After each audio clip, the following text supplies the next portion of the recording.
Okay, so we saw till breaks, right? So we'll start with auto-resolved exceptions today. So there are some topics in this where I'll only be able to give you an overview, like Collins, factor time, and majorities. These are not extensively used, but I can give you a use case scenario, but we'll not be able to do a demo for that. But we'll get started with the next option. So the next one is called as auto-resolved exceptions. This auto-resolved exceptions is also a type of exception. So we have late and early out, long break, unexcused, and 4 hours, right? So for these types of exceptions, you can create duration pay codes and you can assign them here. So you can create pay codes and assign them here so that when there is any unexcused absence, you can have that tracked in that particular pay code. So we have to discuss duration pay codes for this. But like I said, I would like to discuss duration pay codes when we finish our pay rules along with cascading pay codes. So I'll go back to pay codes once. So we have been dealing with standard type of pay codes, right? So the next type is duration pay codes and the third type is cascading. So when you want to create a duration pay code to be used exclusively for auto-resolved exceptions, you have to make sure you use this checkbox. So if you don't use this checkbox, whatever pay code you create will not be displayed to you in your auto-resolved exceptions. In your auto-resolved exceptions. So I can create a pay code, say, for example, let's just create a normal duration pay code. But why I want to wait is because when you create a duration pay code, it will ask you to create a work rule so that it can track the hours for you. For that purpose, I would like to just wait. So let me just select this. I'm not selecting any work rule associated for this duration pay code. So if I give a work rule, what happens is I have to specify another pay code that's going to hold all these hours for you. So it gets a bit confusing. So I would want to wait until we finish work with all these standard types of pay codes. And then once we finish pay rules, we can revisit duration and cascading pay codes. So for now, I'm just going to save this. I'm going to go back to auto-resolved exceptions. Click on new.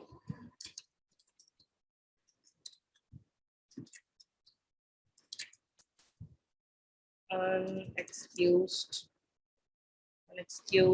So this is the one. So save. So since we just created a work rule building block, we have to make sure we go and add this to our work rule.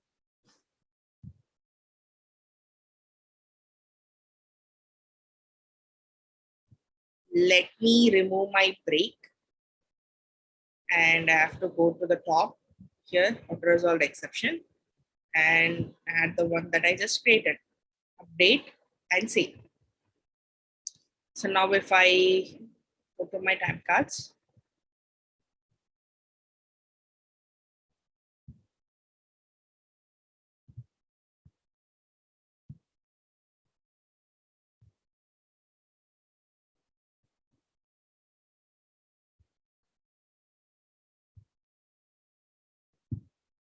let's add some schedules.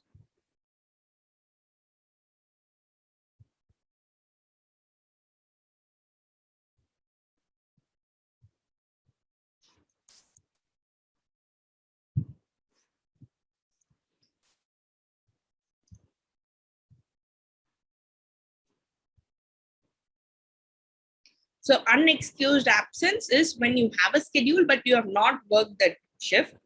So I've added 2 schedules on Monday and Tuesday. So let me go back to time cards to see if I can see any pay code.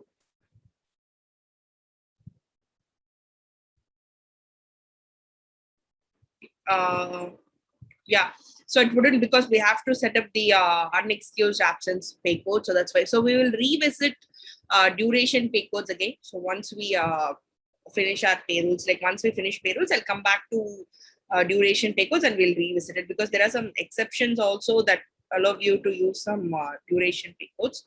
So we'll come back and we'll revisit it.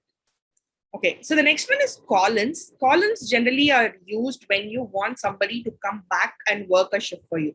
So suppose, consider you're working in a manufacturing industry. It could be any industry. Your employee doesn't have a schedule, but one of your other employees is on leave. So you want your employee to come back and work for you. So in those scenarios, you have, in those cases, you have three types of scenarios. So one is that callback could be a scheduled one. So you can create a schedule for him on time and you can ask him to come back and work. But if there is no schedule, then you can use your shift guarantees to pay him a minimum amount. So this is one such use of your callbacks. So that's why Collin is used. Okay, so now we have seen from rounding rules to Collins, right? Just a minute, I'm just waiting for. So you see the first, from rounding rules to Collins, these are called as your time influenced work rule building blocks, because whatever rules you create within these, it's just going to affect the time that you have worked. So if you consider rounding rules, if I come at 8:15, because of my rounding rule, it could go to 8, or it could go to 8:30, it could go to 9, or whatever. So the time is getting changed, right? But from schedule deviations to pay code distributions, all these changes are going to make some effects on the pay that you're going to earn, because you're going to work with pay codes here. So you're directly going to implement your standard pay codes, your HAR related, or so all these are going to have some multipliers. And these pay codes are what is going to tell you how much wage you're going to earn. So in round rules to Collins is your time influenced, schedule deviations to pay code is your pay influenced. So now let's go to schedule deviations. So from schedule deviations to pay code distribution. So your schedule deviation, your rest between shifts, overtimes, and zones. All these four items are called as premium pay items. So you're going to pay some premium amount when your employee is working other than their regular shift, other than their normal shift. So let's start with schedule deviation. So generally what schedule deviation is, you can find out if your employee has started working before their shift or after their shift, or if they work an unscheduled shift. So for these three items, you can pay your employee some extra amount. So this is generally not the case, but some companies might want to pay their employees when they work unscheduled shifts. So let's see how this is handled. So I'm going to create an unscheduled item. So I just have to click on this insert a new row. I've added a new row. So I'm going to click on unscheduled. So I can also do this for before shift, after shift, but I'm just going to pay somebody for an unscheduled shift. Like they don't have a shift, but they have worked on that. So let me just save this. So whatever changes I make to schedule deviation, factor time, rest between shifts, overtime, zones, and majorities, all these need some pay codes to hold it, right? So these pay codes I cannot add anywhere within these rules. I have to use combination rules to add the pay codes. So I'm going to create a new combination rule. So here I can see the schedule deviation. So on the right side, just look out for schedule deviation. So here I can see the one that I've created today. So this is the one I just created. So I'm going to save this. I'll come back to combination rule and I'll explain it again to you. So once I make any changes to combination rule, I also have to create a pay code distribution and add it over here. So this will automatically add my schedule deviation. So if you default is like a normal shift. So if I work a normal shift, I just want to pay them using regular pay codes. Save and return. But if I work an unscheduled shift, I want to pay them double. So I want to use a pay code called as double. Let me just use double. Save and return. So save. So now I've got my pay code distribution. Again, the pay code distribution goes into my work group.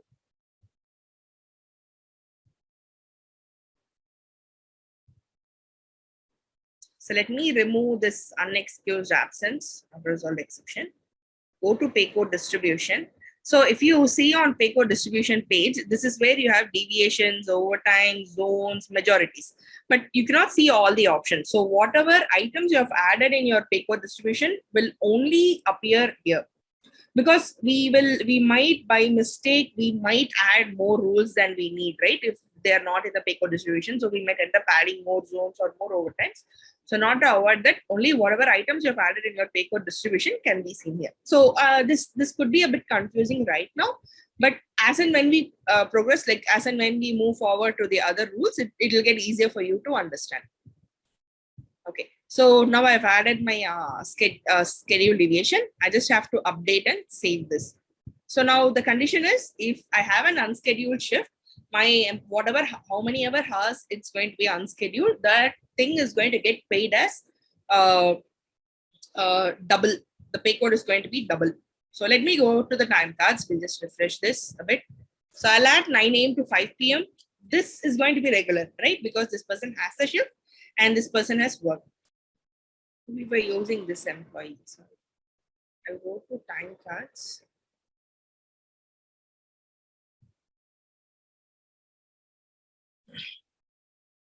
Let me just make sure this person has the correct payroll. Okay. So this, I was at the wrong place.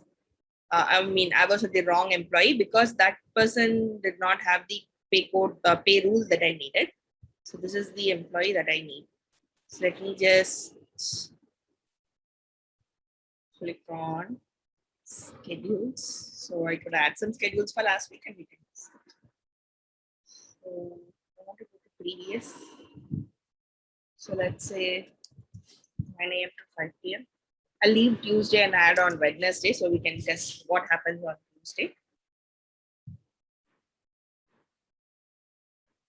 Go to time cards.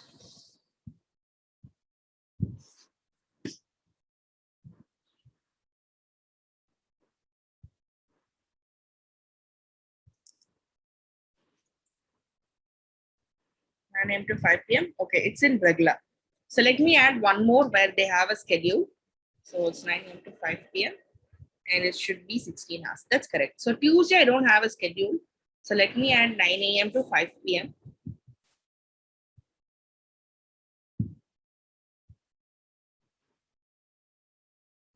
So you see, I get double pay code, right? So let me just save this for a bit. And in totals, I'm going to change this view from all to daily. So when I'm on Monday, it's just going to show me what has happened on Monday. So it's regular on Monday, regular on Wednesday, but on Tuesday, it's going to be double. Okay, so this is how you can use your schedule deviation. So anywhere from schedule deviations to your zones, you have to use combination rules and your pay code distribution to add whatever pay code you want to be displayed. Okay, so this is your schedule deviation. So let's go back to setup. So that's with your schedule deviation. So the next one is factor time. Like I said, I don't have much information on this, but factor time is supposed to work in a way where if you work between specified times, you're going to get it multiplied by a specific factor. In addition to whatever pay codes you want to use, you're going to get a different factor multiplied to it. So that's all information I have about it. So I'll try to get some information on this because there are some other batches that have requested for it. So maybe I'll get back to you towards the end of the course. So let's go to rest between shifts. So this is very much used in your healthcare industries, your rest between shifts. So what this generally means is you're going to specify a specific amount, which is going to be the required rest between two shifts. So suppose if I'm a doctor and I'm a surgeon, so I do operations for 8 hours a day. So the hospital rule is I have to rest for at least 10 hours before I can come back the next day and do another surgery. But due to some unexpected circumstances, my 8-hour shift is getting extended. So I have to work for some more hours on that day. So my rest is getting delayed, right? So on Monday, if I'm extending for 2 hours, then my rest is getting delayed by 2 hours. So I'm getting in short of my rest for 2 hours. So how do you want to compensate that rest to your employees? So that is your rest between shifts. So one very good example is hospitals. This could also be in manufacturing and retail. I'm not sure about retail, but could be there for your manufacturing industry. So wherever you want your employees to get some required rest, mostly this will be based on union laws, like wherever your employees have to rest for a few hours. And like mostly in Europe and all, they have this very strange union labor laws where they say that, your employees must work only 40 hours and only this much time of rest, they can get, or like this much time only they can work. So they have to get this much rest, etc. So in all those scenarios, you have to use your rest between shifts. So let's see the setup. RBS is short for rest between shifts. So the first thing that you have to know is whatever your required rest is, the same amount should be here in your rest interval window. So for example, let's say that I want to give 10 hours of rest between 2 shifts for my employees. So the rest interval has to be continuous for me. Yes, which means after Monday, Tuesday, Wednesday, it has to be continuously the same. So I don't want to have any breaks. I just want to have a continuous rest interval. Or you can also give no if you don't want it to be continuous. So it's not going to look for every day. It's only going to look for alternate days. So your shift start, how do you want the shift start to be compared to shift start and shift end? So you will have your actual punch, right? So it could either be on your actual punch, or you could also use your rounded punch, or you could also use your scheduled punch. So let's go with scheduled punch for both shift start and shift end. So let's come back to the left. So we have some more options over here. So you have unscheduled shift counts as, right? So what happens if you do not have a schedule, but you still work on that day? So do you still want your rest to be applied to it? Let's say yes, because even if it's an unscheduled shift, if it's a doctor, then he has been denied his rest and he's working, right? So let's say that unscheduled shift counts as work for us. And how do you want your how do you want to apply your premium to? So for example, if you're supposed to get 10 hours of rest, but you have not received 10 hours of rest, so you are going to work for, say, at least, so you're only getting 8 hours of rest. So how do you want the premium to be applied to? So do you want to just get paid for those 2 hours, or do you want to get paid for the entire scheduled shift? So that is the option here. We'll just work with amount of denied rest, and then we'll make the change to entire shift, and we'll see how it works with. So you can also have some minimum rest premium. These are all like qualifiers. So you can say that, my employee must be denied at least 4 hours of rest. Only then he gets qualified for this premium. So maximum is he must have got at least 8 hours of rest. Only then I'll compensate him for that. Or you can also say that this person must have worked at least these many hours so that he'll get qualified for your premium. So we don't want to work any qualifiers. We'll just keep this simple because we just want to understand how this works. So let's save this. So let's save this.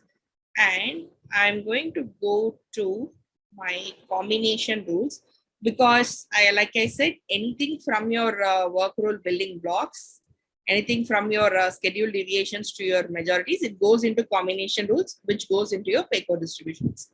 So let's pick up the same combination rule. I'm going to remove the schedule deviation.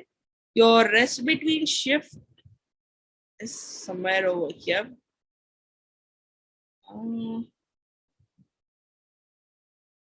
So this is here. So let me just put it over here, save. Now, if I go to my pay code distribution, this shift will already be there because this combination rule is selected, right? So the default is going to be regular. So let's say what happens when your rest is not met. So let's say I'm just going to pay them with some premium pay. That's just a pay code. So all these pay codes also will be communicated to you by your client. They'll tell you like what name, what amount you have to use, all those things. All you have to do is how the pay code comes on your time file is mostly your job. So let's save this. Since I made this change to pay code distribution, I have to go to my work rules again and pick up my work rule. So now automatically the schedule deviation would have gone. So I have my rest between shift over here. I'm just going to push it over to the right and update this version. Save. So let's test this. But before I do, I just want to make a small change. So if there has to be 10 hours, then 9 p.m. to 9 a.m. is 10 hours, right? So let's make this as 9 to 7.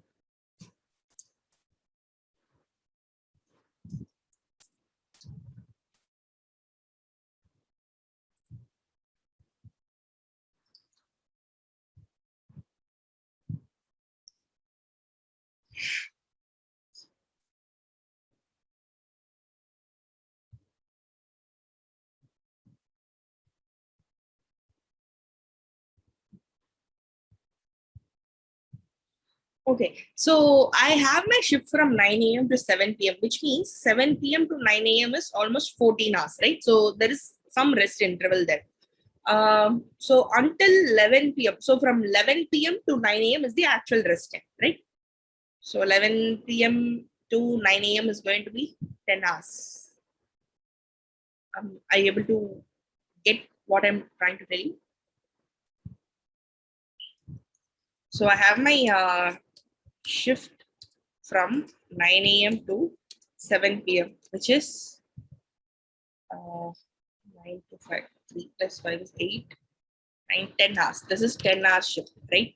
So if I work from 9 a.m. to say 11 p.m., then like at least from 11 p.m. to the next day 9 a.m.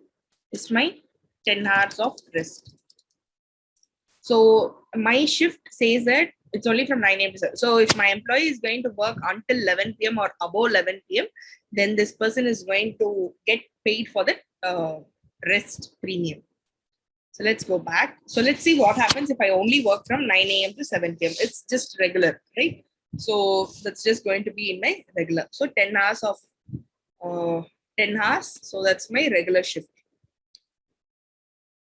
So the next day I have work. So I'm working until say 11 or 12 noon. Sorry, 12 a.m. So that's 15 hours. But I have my rest premium night, right? So it's not showing. Okay. So not on this day. So the next day I have to come at 9 a.m.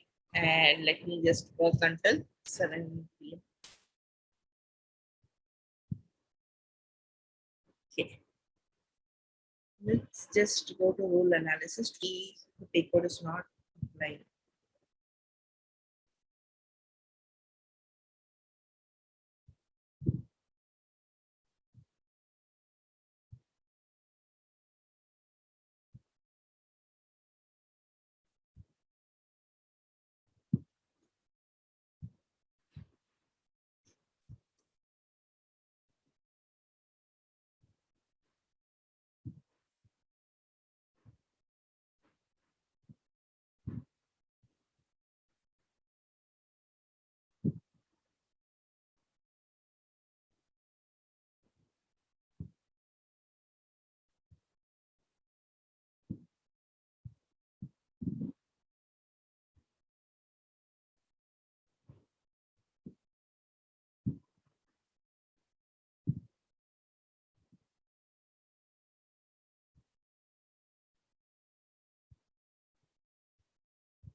be this. Could be the schedule punch.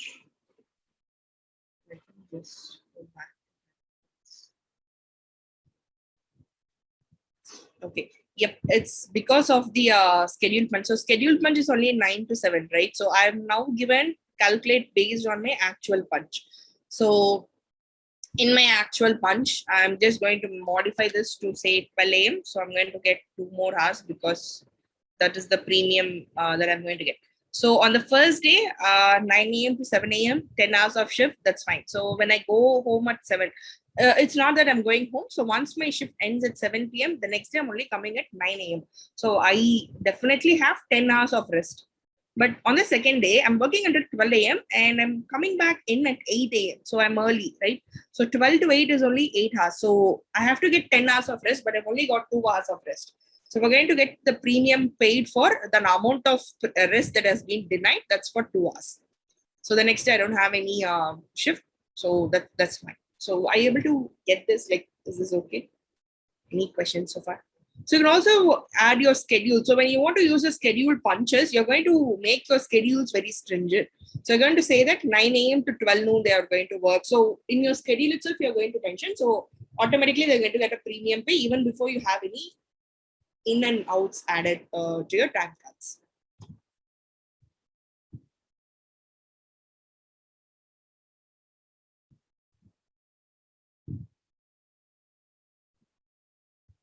So you don't have to create a new user. You already have a user, so you can just start practicing with the user.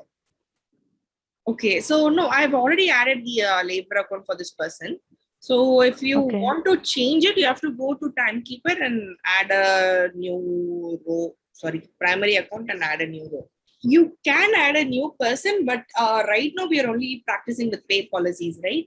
So once we finish pay policies, we'll be working on the access and all, right? So that time you can start creating new profiles to see how, you can create different types of users in the system. Okay. So for now, our aim is to just get a hold of this. So right now, like to create a new user and to work on all the access is going to be a little bit tedious. So that's why I create users first so that you can test on their time card. So once you get a hold of this, then we can go and create new users. So once we create new users, we will have to give them licenses, and based on different types of users, we'll have to give them different types of access, right? So that's why I split it into 2 parts. So once we finish all our accruals and pay policies, the next step is we'll be working on our access related accounts. So once we are into access related stuff, then you can just find out like which employee needs what type of access. So you can create a new user and test the access with them. Okay. Yeah. So actually adding employees is not a manual thing. So we generally do this via interfaces only. So since this is a test system, we just create it manually. But when you are in a live system, you will be adding all your employees through interfaces. That is the correct way to do audit-related functions also. No interfaces we don't have. They might have felt that there are some employees where there's a mismatch, okay, where they might have felt that, some codes have been wrong or something like that. So mostly you'll have to send the ones that are in the system using Kronos reports. Yes, so they'll tell you like hours by labor account or hours by time account, something like that, or like time card related. So only those types of mostly like these reports they'll request from you. So you'll have to just select employees, whatever time ranges they'll tell you, and whatever pay codes they want to have. Okay. Yeah. It's not a very confirmed job role, like the audit purposes, but that is also one part where somebody who's reaching out to Kronos, it's not just going to be your HRs or payroll admins. Sometimes audit people might also reach out to you.